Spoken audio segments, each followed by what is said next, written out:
2021년 8월 서울 강남의 IT 기업 팀장 강민준 씨는 부산 수영구의 한 부동산 계약서에 사인을 앞두고 있었습니다.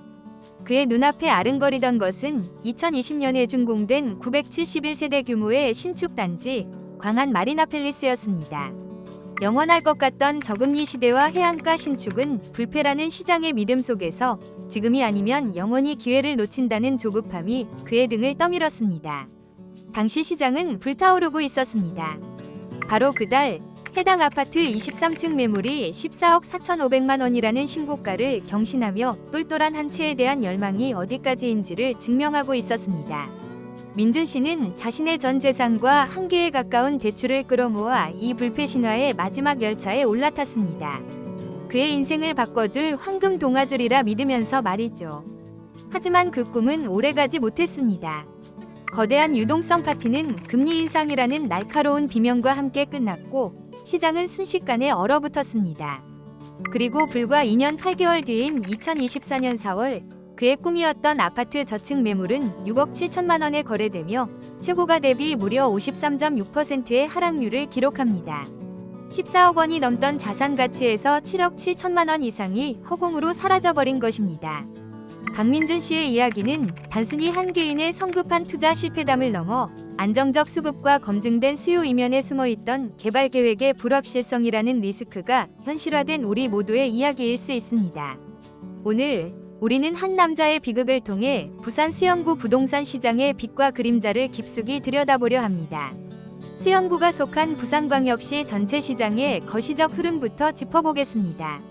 최근 부산 부동산 시장은 매수자와 매도자 간의 힘겨루기가 팽팽하게 이어지며 거래량은 뚜렷한 감소세를 보이고 있습니다. 하지만 흥미롭게도 가격은 좀처럼 하락하지 않고 버티는 이른바 거래 절벽 속 보합세 양상이 뚜렷합니다. 반면 수영구는 부산 전체와는 완전히 차별화된 흐름을 보입니다. 거래량은 부산 평균보다 더 가파르게 급감했지만 가격은 오히려 뚜렷한 상승세를 기록하며 독자적인 에너지를 뿜어내고 있습니다. 즉, 수영구는 부산 전체 시장의 흐름과 따로 움직이는 중요한 변곡점에 서 있는 것입니다. 부산광역시 수영구 부동산 시장은 지금 거대한 분기점에 서 있습니다. 부산 전체가 긴 침체의 터널을 지나는 동안에도 나 홀로 강세를 보이며 독자적인 에너지를 뿜어냈지만 그 내부를 자세히 들여다보면 모든 단지가 함께 웃고 있지는 않습니다. 오히려 특정 호재를 중심으로 시장이 극명하게 갈리는 양극화 현상이 뚜렷하게 나타나고 있습니다. 오늘 우리는 이 양극화의 실체를 파헤치기 위해 시장을 이끄는 상승 그룹과 소외되는 하락 그룹으로 나누어 그 명암을 분석하겠습니다. 상승 그룹의 중심에는 단연 1979년에 준공된 3060세대 초대형 단지인 남천동 삼익비치가 있습니다. 현재의 주거 가치보다는 광안리 해변의 스카이라인을 바꿀 초고층 재건축이라는 미래 가치에 대한 기대감이 가격을 견인하는 대표적인 사례입니다. 실제로 148.2타입은 2022년 10월 27억 원이라는 최고가를 기록한 후 시장 침체와 함께 18억 3천만 원까지 조정받는 아픔을 겪었습니다. 하지만 재건축 사업에 대한 기대감이 다시 수면 위로 떠오르면서 2025년 8월에는 23억 5천만 원에 거래되며 저점 대비 5억 2천만 원을 회복하는 강력한 저력을 보여주었습니다. 이는 거대한 개발 계획이 어떻게 시장의 투자 심리를 자극하여 가격 반등을 이끌어내는지를 명확히 보여줍니다. 이러한 삼익비치의 재건축 기대감과 더불어 시장의 긍정적 에너지는 주변으로 확산되고 있습니다. 남천동 남천자이 75타입은 준공 2년차 신축 프리미엄이 부각되며 저점 대비 92%라는 경이로운 회복률을 보였습니다. 남천동 코오롱한 일체 골든비치 126.2타입은 해안가 입지의 강점을 바탕으로 저점 대비 74% 회복하며 재건축 기대감의 수혜를 함께 누리고 있습니다. 민낙동 센텀비스타 동원이 차 84타입은 준공 8년 차임에도 견고한 수요를 기반으로 연간 5%의 꾸준한 상승세를 보였습니다. 민낙동 부산더샵 센텀폴의 84타입은 시장에 뜨거운 관심이 집중되며 연간 거래량이 186% 폭증했습니다. 이처럼 상승그룹은 재건축 기대감이라는 강력한 엔진을 중심으로 신축 프리미엄과 견고한 수요가 뒷받침되며 시장을 이끌고 있습니다.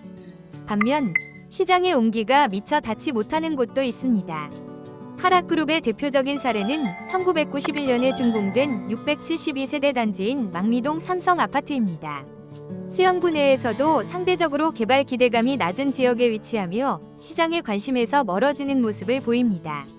84타입은 2021년 9월 4억 5,300만 원의 최고가를 기록했지만 이후 뚜렷한 가격 하락을 겪으며 2025년 6월에는 2억 5,450만 원에 거래되었습니다.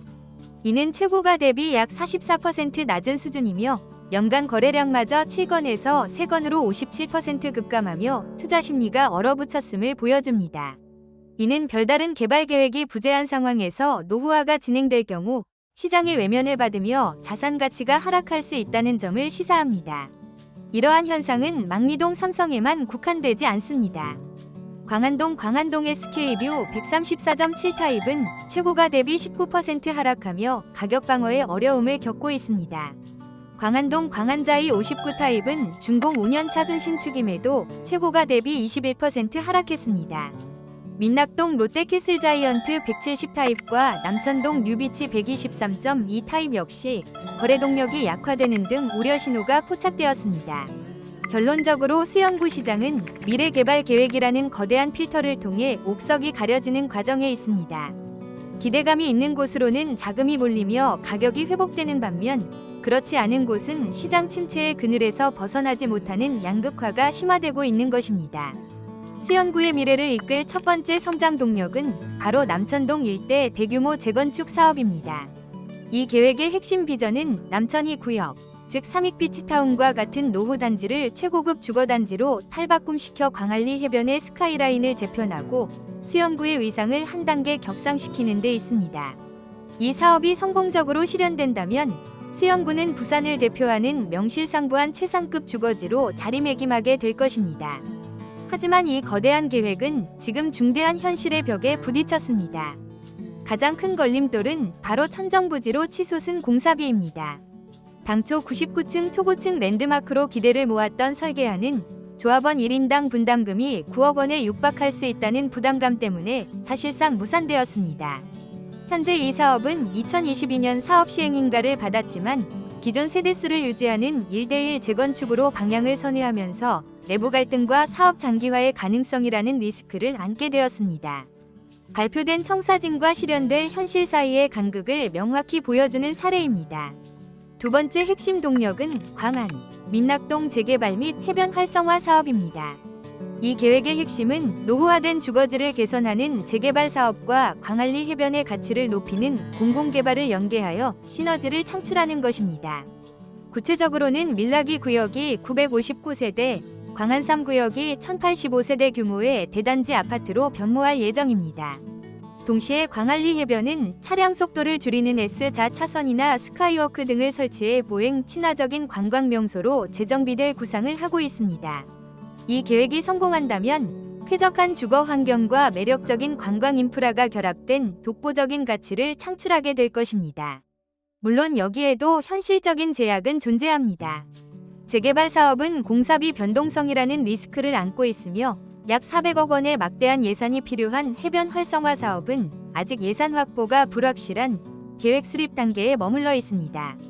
현재 진행 상황을 보면 밀라기 구역 재개발은 2026년 12월 착공을 목표로 속도를 내고 있지만 해변 활성화 사업의 구체적인 실행 시점은 아직 미정인 상태입니다. 정리하겠습니다. 수영구의 미래는 남천동의 상징적인 재건축과 광안 민낙동의 광범위한 재개발이라는 두 개의 강력한 성장 동력이 이끌고 있습니다. 하지만 이 거대한 청사진들이 마주한 예산 문제, 내부 갈등, 그리고 계획 지연이라는 현실적인 제약 또한 명확합니다. 이러한 미래 가치의 잠재력과 그 실현 과정의 불확실성을 함께 이해하는 것이 수영구 부동산 시장의 현재와 미래를 정확히 읽어내는 가장 중요한 첫걸음이 될 것입니다. 이처럼 재건축, 재개발과 같은 장기적인 미래 개발 계획은 분명 매력적이지만 그 실현까지는 상당한 시간과 불확실성을 감내해야 합니다. 당장의 투자 수익을 기대하기 어려운 이 상황 속에서 많은 투자자들이 보다 단기적인 수익을 목표로 소액 자본을 활용할 수 있는 갭 투자에 자연스럽게 관심을 갖게 됩니다. 다음 파트에서는 바로 이 갭 투자의 가능성과 그 이면에 숨겨진 리스크를 심층적으로 분석해 보겠습니다. 이 중에서도 가장 눈에 띄는 곳, 즉 가장 매력적인 동시에 가장 날카로운 리스크를 품고 있는 대표 사례를 통해 갭 투자의 본질을 파헤쳐 보겠습니다.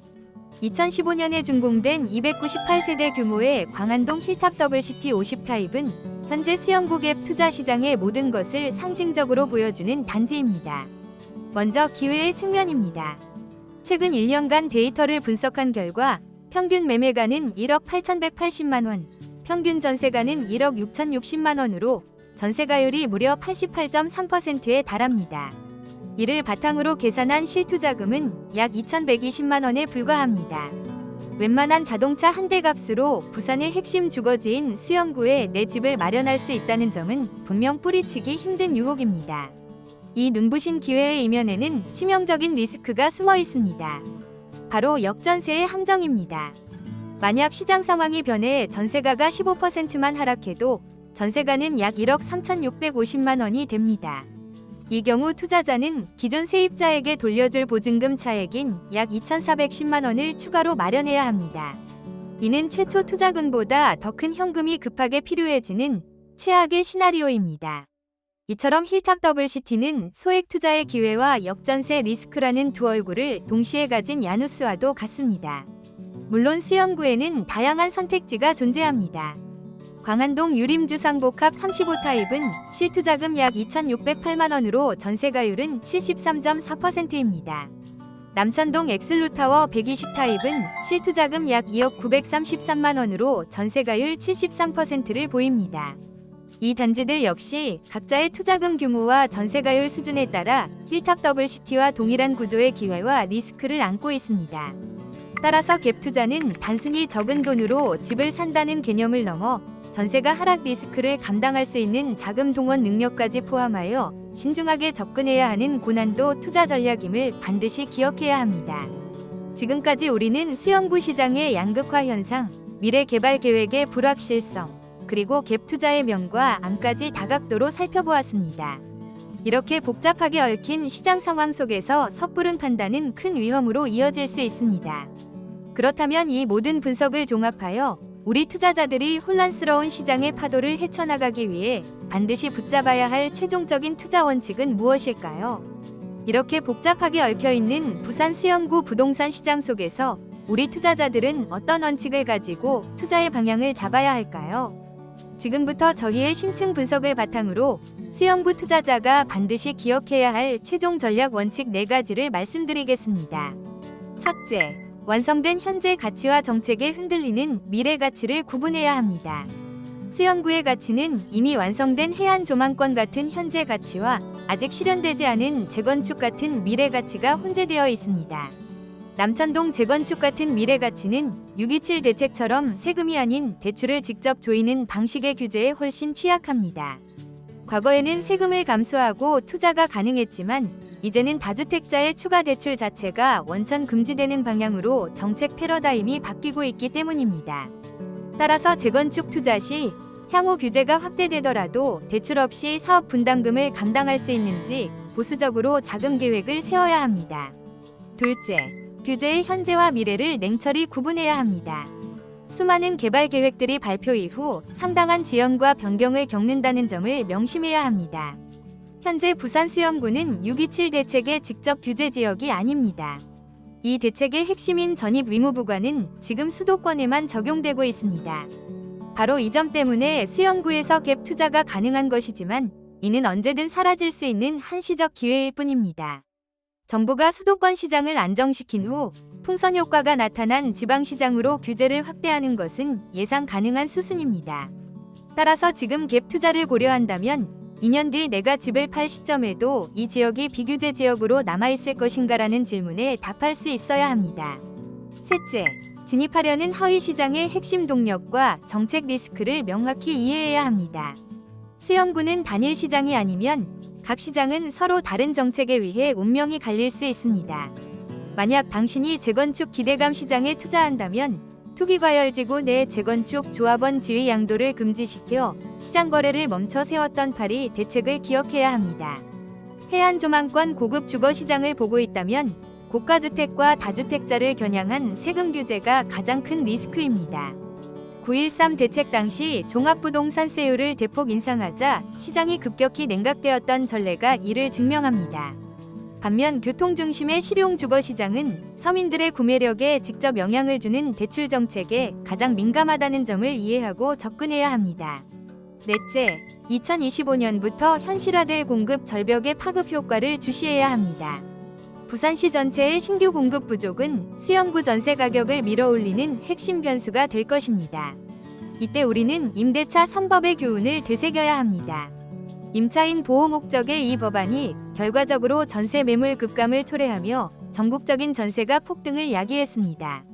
앞으로 다가올 물리적인 공급 절벽 상황에서 만약 또 다른 형태의 임대차 관련 규제가 더해진다면 과거보다 훨씬 더 강력한 전세 시장 불안을 촉발할 수 있습니다. 따라서 전세가율 지표를 추적하는 동시에 임대차 시장 관련 정책 변화를 그 누구보다 예민하게 관찰해야 합니다. 오프닝에서 보았던 강민준 씨의 이야기는 단순히 한 개인의 성급한 투자 실패담이 아니었습니다. 그것은 완성된 현재의 가치와 약속된 미래의 리스크를 구분하지 못하고 거시적인 정책의 흐름을 읽지 못한 채 시장의 열기에만 편승했을 때 우리 모두가 마주할 수 있는 현실이었던 것입니다. 투자의 최종 판단과 책임은 투자자 본인에게 있습니다. 지금까지 부동산 신호등이었습니다. 감사합니다.